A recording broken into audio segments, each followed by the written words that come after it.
everyone, and welcome to Simplex Cuisine. My name is Harper, if you did not know, and today I am going to teach you how to make my classic, simple, and insanely delicious macaroni and cheese. So let's begin. So of course the ingredients and the written out recipe will be in the description if you want to see that, just check it out there.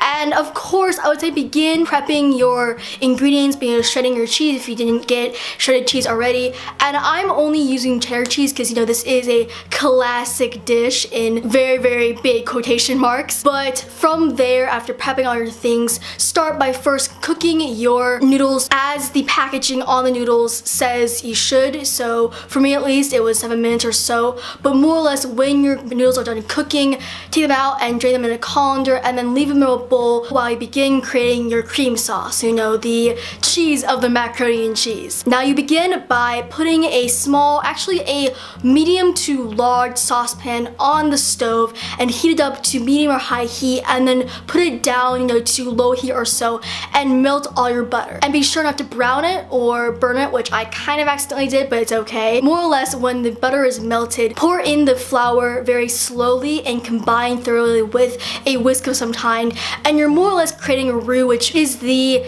main component of strengthening or like thickening up a cream sauce. Now after that, pour in your cups of milk and cream, which I just mixed together because that was easier for me, into the roux, and then stir for around 2 to 3 minutes or so on a medium to low heat.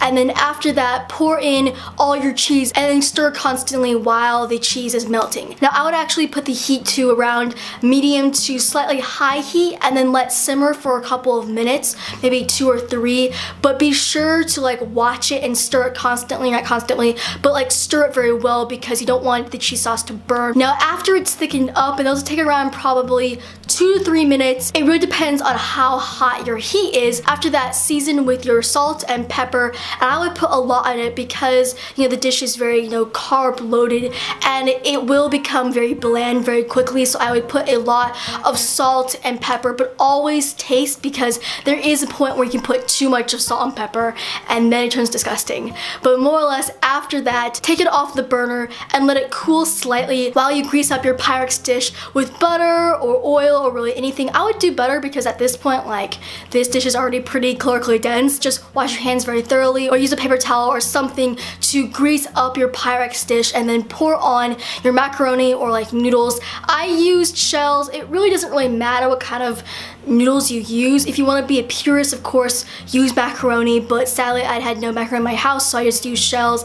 It's literally, no one really cares except if you are really anal about that, so please don't kill me in the comments. But more or less from there, of course, pour on the cheese sauce over that and then combine gently before pouring on your breadcrumbs. Now I create my own breadcrumbs, and literally I just toasted up a piece of sourdough bread and then cut it in, you know, thin cubes. But I cut them pretty large, which wasn't a big deal because when you actually ate the dish, it gave a nice like texture complex. But if you just want to use, you know, regular breadcrumbs, and if you want to know how to make breadcrumbs, there are like, just Google how to make breadcrumbs, it's not that difficult. But after you sprinkle on the breadcrumbs, of course, sprinkle on some paprika, and this just gives a really nice like smoky, not barbecue style like seasoning, but it gives a nice smoky seasoning which really goes well with the macaroni. And then of course cheese. I sadly had not enough cheese to, you know, sprinkle it all on and cover the whole dish, but I would use a lot, maybe like an ounce to an ounce and a half, because cheese is amazing. And sadly I did not have enough cheese, so it kind of looked a little bit weird. But yeah, that's what happens when you don't look to see how much cheese you have in the house. But put the now macaroni into a preheated oven of 400 degrees Fahrenheit.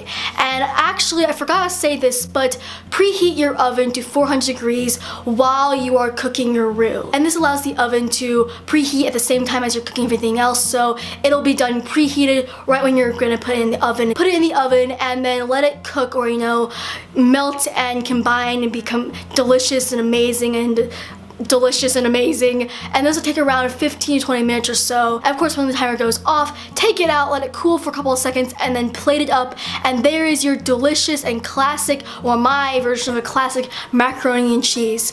And yeah, it's simple. It's a great meal for your family or for lunch plans for the week ahead, like I'm doing right now. And that is the end of the video. So of course, if you like this video, just click that like. If you want to see more from moi, just subscribe. I hope you have an amazing day. I will see you next time, and as usual, goodbye.